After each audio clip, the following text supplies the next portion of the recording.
So hello everyone, सभी को राधे राधे, जय श्री राम। चलिए भैया, आज का टॉपिक हमारा भैया है विद्युत रसायन, यानी कि रासायनिक विज्ञान के चैप्टर 2 के अंतर्गत। चैप्टर का क्या नाम है? विद्युत रसायन। उसके अंतर्गत हम पिछले टॉपिक में पढ़े थे फैराडे का नियम। किसका? फैराडे का नियम। कौन सा नियम? प्रथम नियम पढ़े थे। आज पढ़ेंगे फैराडे का द्वितीय नियम। कौन सा ये नियम?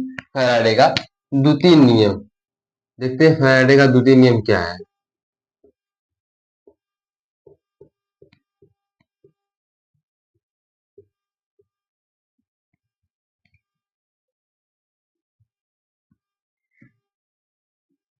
पीछे हम लोग पढ़े थे फैराडे का प्रथम नियम। तो फैराडे का प्रथम नियम हम लोग जान चुके थे। आज जानेंगे फैराडे का द्वितीय नियम क्या है। क्या भैया? फैराडे का द्वितीय नियम क्या है? देखो, फैराडे का द्वितीय नियम क्या है।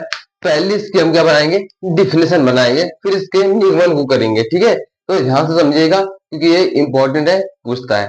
ठीक है, तो चलिए ज्यादा बात ना करते हुए हम अपनी टॉपिक पर चलते हैं। ये आप किसका बनाएंगे भैया? इसका जो है डिफिनेशन बनाएंगे। क्या डिफिनेशन? यानी कि परिभाषा क्या है। ठीक, तो परिभाषा की है विद्युत की समान मात्रा में, विद्युत की समान मात्रा,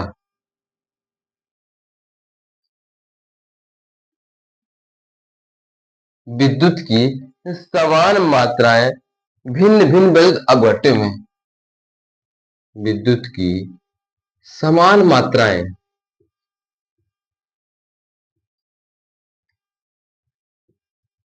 भिन्न भिन्न,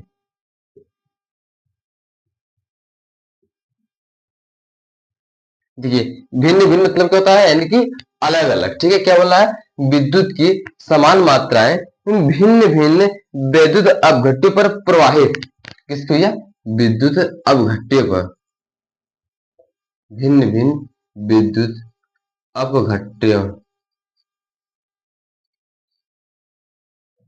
भिन्न भिन्न विद्युत अपघट्यों से प्रवाहित पर प्रभावित करने वाले इलेक्ट्रोड पर,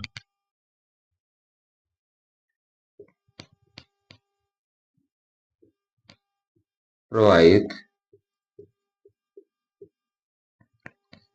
करने वाले किसके भैया? इलेक्ट्रोड पर,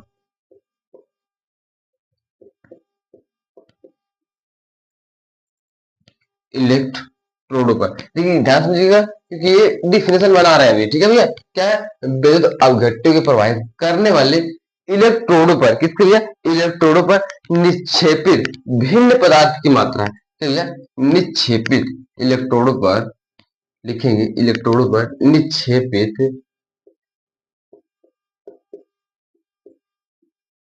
भिन्न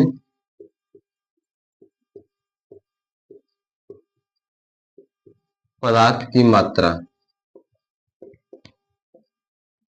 भिन्न पदार्थ की मात्रा। क्या बोला गया? भिन्न पदार्थ की मात्राएं उनके तुल्यांकी भारों के समानुपाती होते हैं। मात्राएं उनकी उनकी तुल्यांकी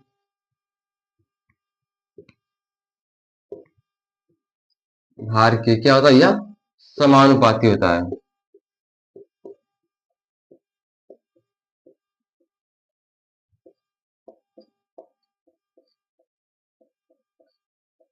समानुपाती होता है। समानुपाती मतलब पहले भी पीछे बताए थे आप लोग को, पीछे बताए थे कि मतलब प्रोपोर्शनल यानी कि अनुपाती। ठीक है, तो यह इसकी डिफिनेशन ये बनी। ठीक है, तब अब जान लेंगे अब इसका जो है निगमन कैसे करेंगे। ठीक है, इसका कुछ निगमन भी है। तो यहाँ तक डिफिनेशन क्लियर हुई। चलिए आगे चलते हैं अब किसका भैया? निगमन की ओर। चलिए यहाँ पे तो नोट कर लीजिए कि इसकी डिफिनेशन है, इसको लिखना जरूरी है। लिख लेंगे अतः, अतः फैराडे के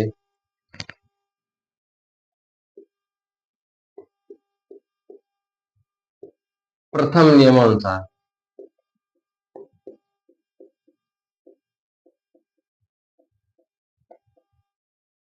प्रथम नियमानुसार। तो फैराडे का प्रथम नियम क्या मतलब भैया? पीछे हम लोग पढ़ाए थे आप लोगों को, तो ध्यान में रखिए कि फैराडे का भैया प्रथम नियम हम लोग पाए क्या था? डब्ल्यू बराबर पाए थे। क्या पाए थे? डब्ल्यू बराबर ई बटा में एफ इंटू में आई इंटू में टी। ये तो मिला था फैराडे का प्रथम नियम। ठीक, चलिए इसको नोट करके, क्योंकि अब आगे चलेंगे इसके निगमन की ओर। तो ये क्या है, फैराडे का प्रथम नियमानुसार। अब आगे क्या है, प्रथम नियमानुसार क्या मिलेगा, उसको सॉल्व करेंगे।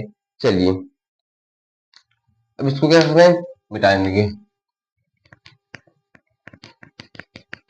ध्यान से समझिएगा, कोई दिक्कत वाली बात नहीं है। तो फैराडे के प्रथम नियमानुसार ये हम लोग को मिला था, फैराडे के प्रथम नियम, क्योंकि फैराडे का प्रथम नियम यही है। ठीक है, चलिए अब आगे क्या दिया, ए सेल के लिए बोल रहा है। ए सेल, कोई ए सेल है, ठीक है, उसके लिए, ए सेल के लिए,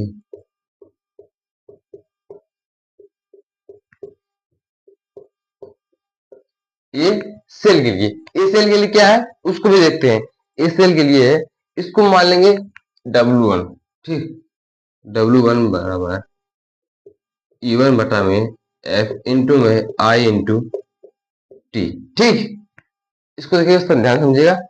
ठीक है, सॉरी, एक किसके बराबर हो भैया, क्यों, आवेश। ए सेल के लिए बोल रहा है, ए सेल के लिए बोल रहा है, तो W1, इसको W1 मानेंगे। ठीक है, चलिए अब आगे इसको इक्वेशन मान लीजिए। ठीक है, क्या मानना है, इक्वेशन, इक्वेशन नंबर 2, क्योंकि इक्वेशन पहले हम लोग माने थे। ठीक है, चलिए ये देखो बात क्लियर। अब बी सेल के लिए, ए सेल के लिए होगा, बी सेल के लिए एकदम मान चल रहे, बी सेल के लिए किसके लिए भैया, अब इसको इसमें मिटा देते हैं। बी सेल के लिए रहेगा यहाँ पर W2, क्या W2,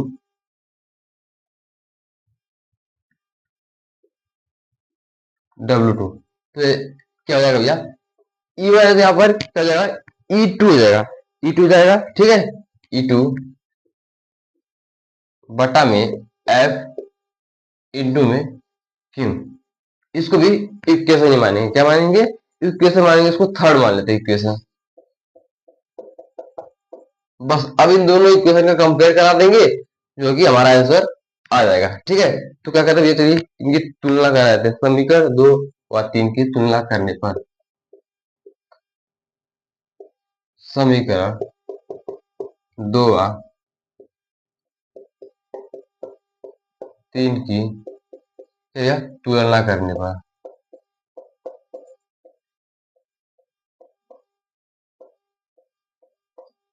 अब इन दोनों की तुलना कर देंगे, हमारा आंसर बन जाएगा। ठीक है, चलिए उसको भी देखते हैं, तुलना करते हैं, ये क्या है तुलना में।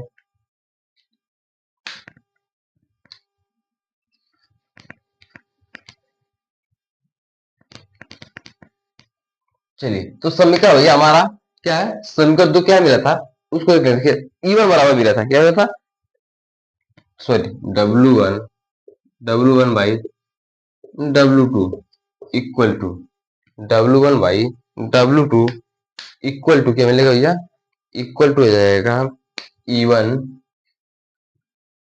इंटू में Q बट्टा, ठीक है, E1 इंटू में Q बटा में F बटा में E2 इंटू में Q बटा में F। ठीक, ये हम लोग को समीकरण 1 समीकरण 2 यही है। ठीक है, इसमें जो कट रहा है उसको काट देंगे और बाकी सबको नोट कर लेंगे। क्यों से क्यों कट जाएगा, F से F कट जाएगा। अब बचा क्या, W1 बटे में W2 बराबर क्या बचा भैया, E1 बटा में E2। बस इसे प्रूव करना था, फैराडे का द्वितीय नियम यही है। ठीक है, देखिए अच्छे तरीके से बन गया है, कोई दिक्कत वाली बात नहीं है। आप इसको ध्यान से समझिएगा, क्योंकि ये इंपॉर्टेंट है, पूछता भैया। ठीक है, चलिए ठीक है, फैराडे का द्वितीय नियम हमारा बन गया है। ठीक, चलिए अगर वीडियो पसंद आए तो वीडियो को लाइक करिए, मिलते हैं नेक्स्ट वीडियो में।